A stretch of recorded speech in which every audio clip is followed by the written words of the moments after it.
नमस्कार, खबरों की खबर में आपका स्वागत है। कॉफी विद करण में आलिया भट्ट से जब नेपो किंग करण जौहर ने पूछा था कि क्या वो सुशांत को जानती है, तो आलिया ने कहा था, हूँ सुशांत कौन है। लेकिन आज आलिया के पूरे खानदान को पता चल गया होगा कि दरअसल सुशांत है कौन। अब समझ में आ गया होगा कि वो करोड़ों हिंदुस्तानियों के दिलों में बसते हैं और ये वो जगह है जहां बॉलीवुड के बड़े बड़े सितारों के लिए नो एंट्री है। ये मैं इसलिए कह रही हूँ क्योंकि इस बार रिया चक्रवर्ती के गुरु महेश भट्ट बुरे फंस गए हैं। सड़क 2 का ट्रेलर रिलीज होते ही फिल्मी करियर उनका सड़क पर आ गया है और अब दुख दर्द बांटने वाली रिया चक्रवर्ती, जिसके कंधे पर सिर रखकर कुछ सुकून आ जाता था 70 साल के महेश भट्ट को, वो भी ईडी के दफ्तर में शामें गुजार रही है। तो अब तो ना फिल्में रही, ना इश्कबाजी का माहौल रहा, सड़क पर तो आना ही था। खैर, ये तो अभी ट्रेलर है, पिक्चर तो अभी बाकी है। सड़क 2 के ट्रेलर ने कैसे रिलीज के चंद घंटे में ही एक अनोखा रिकॉर्ड बना डाला, वो भी इस वीडियो में आपको बताऊंगी। लेकिन पहले बात बॉलीवुड के इस डर्टी गैंग के कमीनेपन की। ये कभी अपनी हरकतों से बाज नहीं आएंगे। इस गैंग को हर फिल्म में अपना हिंदू विरोधी एजेंडा चलाना ही होता है।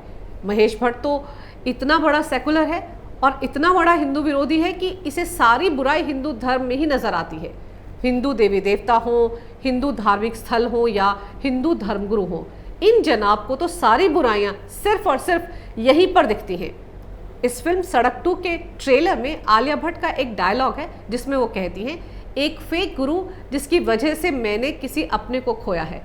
ये जो महेश भट्ट एंड गैंग है, इन्हें तो हिंदू धर्म गुरु ही फेक नजर आते हैं। यही फरेबी होते हैं, यही धोखेबाज होते हैं, यही धर्म के नाम पर लोगों को बरगलाते हैं और गुमराह करते हैं।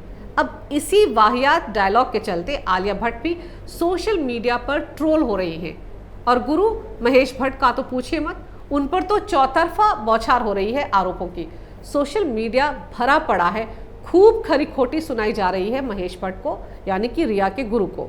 सड़क 2 के ट्रेलर के कमेंट बॉक्स पर एक फिल्म क्रिटिक रोहित जायसवाल ने महेश भट्ट पर निशाना साधा है और लिखा है कि एक बार के लिए आलिया के बोले इस डायलॉग से शब्द गुरु को हटा दीजिए और उसकी जगह मौलवी या पादरी इस्तेमाल करिए। मिस्टर भट्ट, आप इसे कर सकते हैं, कोई चर्चा नहीं, सिर्फ आपको ये शब्द रिप्लेस करना है और ट्रेलर को दोबारा लॉन्च करना है।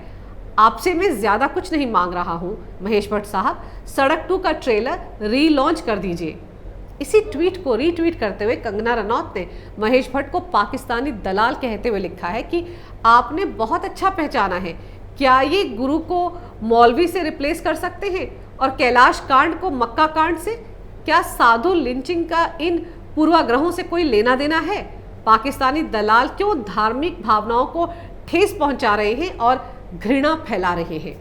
यानी ट्रेलर तो छोड़िए, इस फिल्म की कहानी में हिंदू धर्म को लेकर काफी झोल है। दरअसल महेश भट्ट तो बॉलीवुड में सेकुलर और लिबरल जमात के ठेकेदार हैं, हमेशा अपना झंडा बुलंद रखते हैं। वो तो आजकल कोई इन जैसों को घास नहीं डाल रहा, वरना कांग्रेस के जमाने में तो ये इतने बड़े सेकुलर नेता थे कि टीवी चैनल्स पर हर डिबेट में नजर आते थे। और ये क्यों पादरी या मौलवी को बुरा कहेंगे?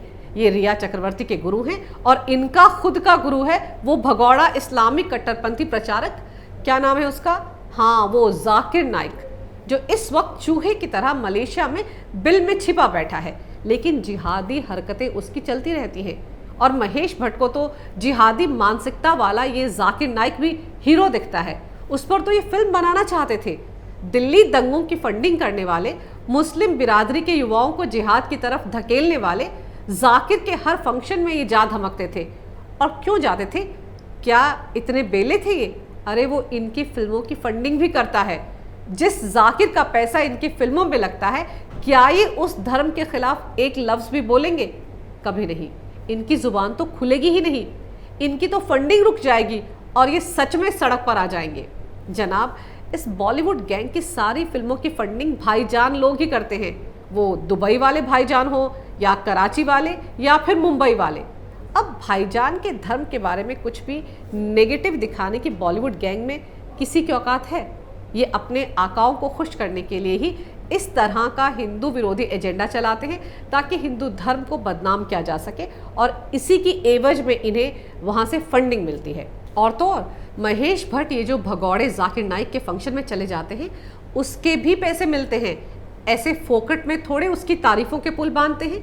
हिंदू धर्म को बदनाम करने वाली फिल्में बनाने का तो इन्हें ज़्यादा पैसा मिलता है। इसीलिए इस बॉलीवुड गैंग को सारी बुराई हिंदू देवी देवताओं, हिंदू तीर्थ स्थानों और हिंदू धर्म के गुरुओं में ही नजर आती है। और अब आपको बताती हूँ सड़क 2 ने क्या अजीबोगरीब रिकॉर्ड अपने नाम कर लिया है। सड़क 2 का ट्रेलर रिलीज के साथ ही कुछ घंटों बाद ही दुनिया में सबसे ज्यादा नापसंद किए जाने वाले टॉप 10 वीडियोस में 7वें नंबर पर पहुंच गया है। मोस्ट हेटेड वीडियोस की कतार में शामिल हो गया है। जैसे ही सड़क 2 का ट्रेलर यूट्यूब पर रिलीज हुआ, वैसे ही चंद घंटों में इसे लाइक्स तो हजारों में मिले, लेकिन डिसलाइक करोड़ों में। और लगातार ये आंकड़ा बढ़ता ही जा रहा है। जी हाँ, ये एक ऐसा अजीबोगरीब रिकॉर्ड है जिसे देखकर महेश भट्ट तो क्या, उनका पूरा खानदान ही सदमे में चला गया होगा। इस ट्रेलर को देखकर सुशांत के फैंस का पूरा गुस्सा कमेंट बॉक्स में देखा जा सकता है। आपको कुछ कमेंट दिखाती हूँ। एक यूज़र राशि चौधरी लिखती हैं, ऐसा मत सोचे कि हम इस ट्रेलर को संजय दत्त की वजह से डिसलाइक कर रहे हैं, हम सुशांत की वजह से इसे डिसलाइक कर रहे हैं। एक और यूज़र सजनी भट्ट ने लिखा है, मैं इस फिल्म को देखने की बजाय सुशांत की फिल्म दिल बेचारा फिर से देखना पसंद करूंगी। एक और यूज़र विशाल कुमार लिखते हैं, tribute for SSR, make this trailer most dislike trailer in whole world, I hate nepotism.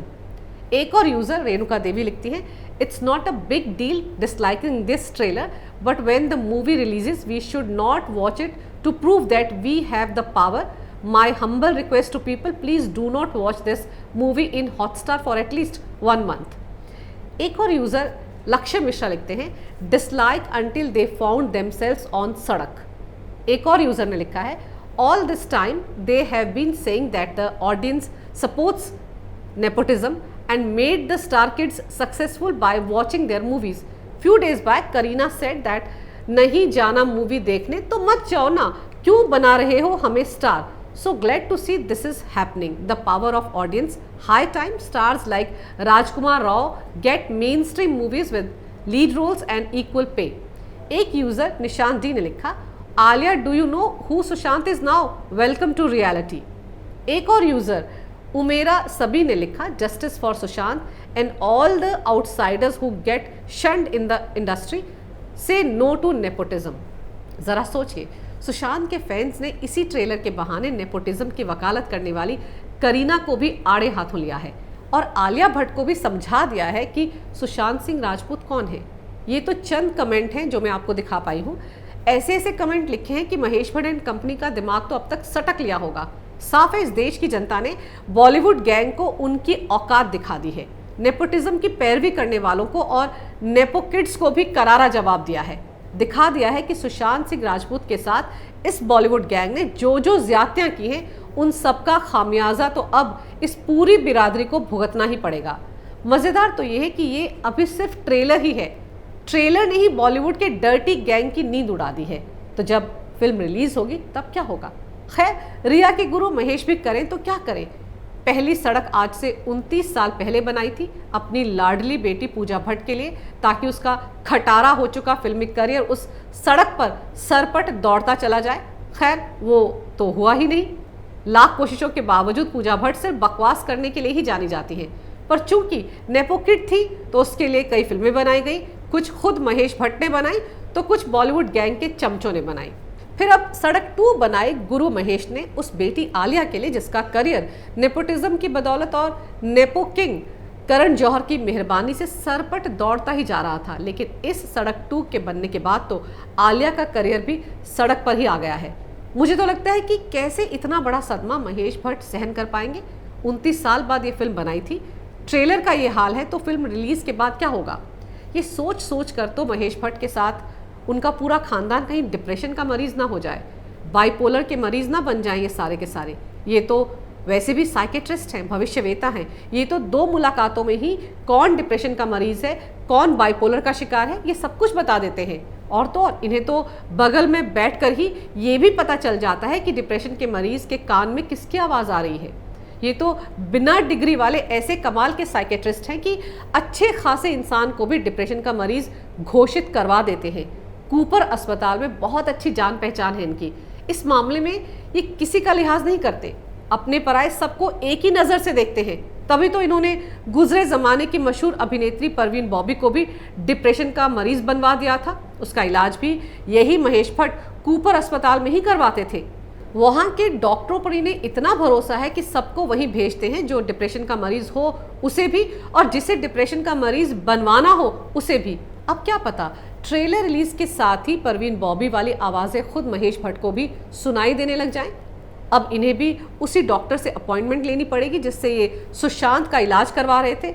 अरे अपनी यंग एंड वाइब्रेंट गर्लफ्रेंड रिया चक्रवर्ती के बॉयफ्रेंड सुशांत का इलाज ये जिस डॉक्टर से करवा रहे थे उसी डॉक्टर की बात कर रही हूँ। अब इन्हें वहाँ लेकर कौन जाएगा, ये भी तो बड़ा सवाल है।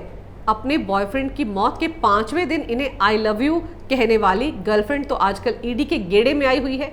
वहाँ से छूटेगी तो सीबीआई के चक्कर में पड़ जाएगी।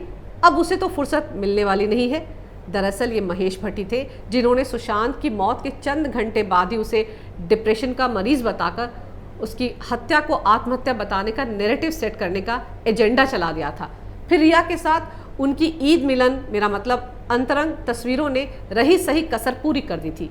रिया के गुरु बनकर उसको हर कदम पर सलाह देने वाले महेश भट्ट पर भी सीबीआई की नज़र है। फिलहाल तो वो सड़क 2 के चलते सड़क पर आए हैं। ज़रा सोचिए, जब कानूनी शिकंजे में आएंगे तब इनका क्या हाल होगा। यही नहीं, अब तो विश्व हिंदू परिषद भी सड़क 2 फिल्म में दिखाए गए हिंदू विरोधी प्रोपेगेंडे के खिलाफ कोर्ट जाने की तैयारी में है। यानी बुरे फंसे रिया चक्रवर्ती के गुरु महेश भट्ट चारों तरफ से घिर गए हैं अब तो। अगर आपको मेरा ये वीडियो अच्छा लगे तो कृपया इसे लाइक करें, शेयर करें और हमारे चैनल को सब्सक्राइब करना ना भूलें। देखते रहिए कैपिटल टीवी।